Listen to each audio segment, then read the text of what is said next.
Those raft of economic relief measures announced by the president, are they enough? Tonight, I'm speaking to Mohamed Walie, who's an economist joining me now via Skype. Mohamed, good evening. Thank you very much for speaking with us. Are these measures that have been announced by the president sufficient in your view?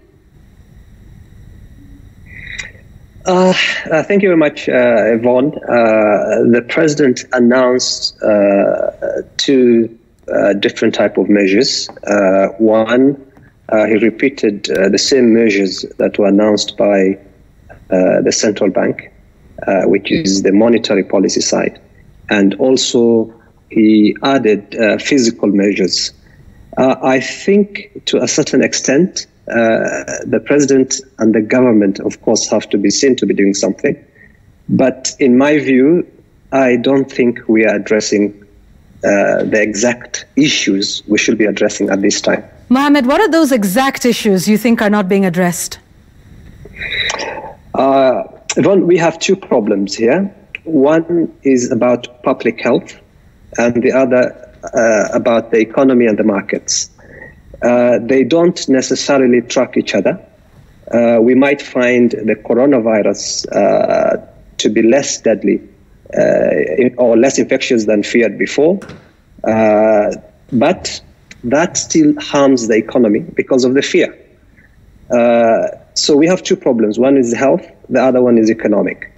Other countries are addressing, the rich countries are addressing both simultaneously because they can afford to do so. Now we are in a shutdown, so we should be looking at the issues that are important to the people who cannot come out of their houses. So we should be addressing the medical side, yes, the physical side. The economy is very important, but people who are now under house arrest, what I would call house arrest, we should be looking at the things that are most important to them. Okay. Yeah, sorry. Yeah, Mohamed, we will get to, because I know you were talking about the biggest stimulus plan should be, fighting COVID-19 effectively. But, some of these measures that have been brought up by the president, tax relief for those earning 24,000 and below, a reduction of VAT from 16% to 14%, even with payee from 30% to 25%. Are these not enough to putting more money in the pockets of Kenyans who are now not working due to the directive to stay home and practice social distancing? Is this not enough? Look, it's hard to say whether it's enough or not. The question is, are they going to be effective? What is tax? If you look at our economy, how many people are in the payroll? 2.5 million max. How many are basically going to benefit from the 24,000 shillings and less cap that the president has put? Even fewer. So you're looking at an economy that is dependent on a lot of people that go to work, leave their houses in the morning, are not in the payroll, and also millions of others who are unemployed. So basically, how is tax cut going to help, majority of Kenyans who have to go out and do, go and earn wages, people who are not on a payroll? That's number one. Number two, the president has also given tax cuts to businesses. Now, what business is making money now? So, physical measures and monetary measures, we should not be talking about stimulus here because there is no economy to stimulate. Okay, all the economies, including ours, most of the economies are shut down. So what should we be talking about? Shut down problems, not stimulus problems. I see.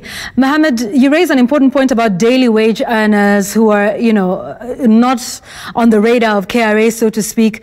What would your advice have been to the president? What would your measures have looked like? Well, my advice to the president would be, we have the physical measures that we should be looking at, our people are looking at now are two.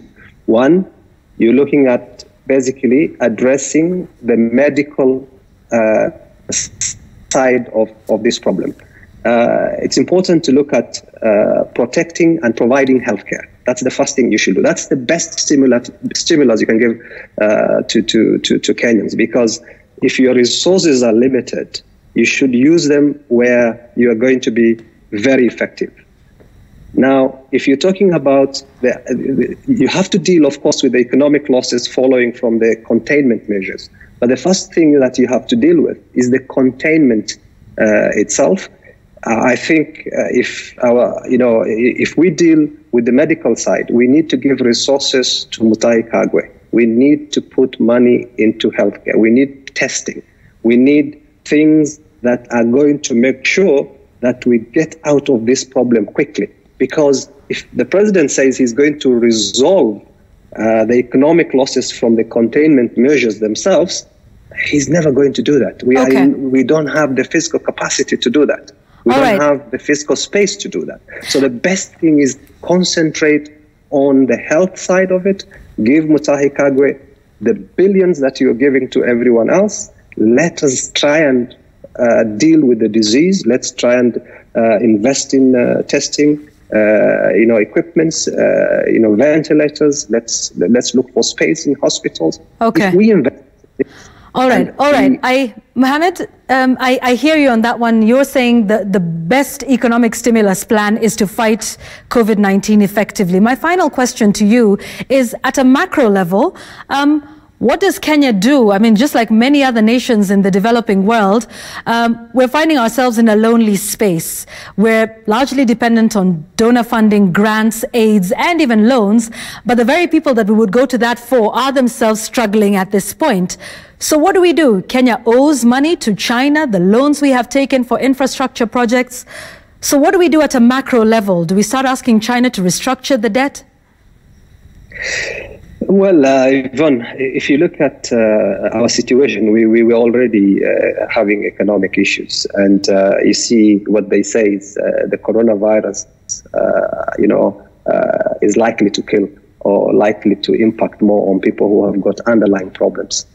This is the same when it comes to economies. So the economies that are already suffering, our economy already had AIDS and TB and everything else. So the coronavirus is likely to really hit it hard. Now, what can you do? Of course, we should have had an IMF program already with sufficient cover to make sure that the shilling and everything is looked after. Yes, we need to basically ask for repayment holidays, but that will also take time. These things take time to negotiate. We're talking about people who are locked up for half a day now, and maybe in a week's time, people are going to be locked up for 24 hours. So we have to look at how to resolve this issue from the health perspective.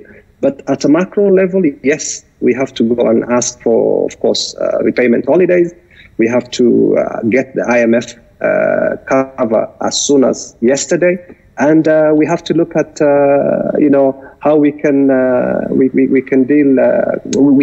cut expenditures, and how we can also support the vulnerable people who are basically unable to get food because they cannot go out and fetch for what they used to fetch for.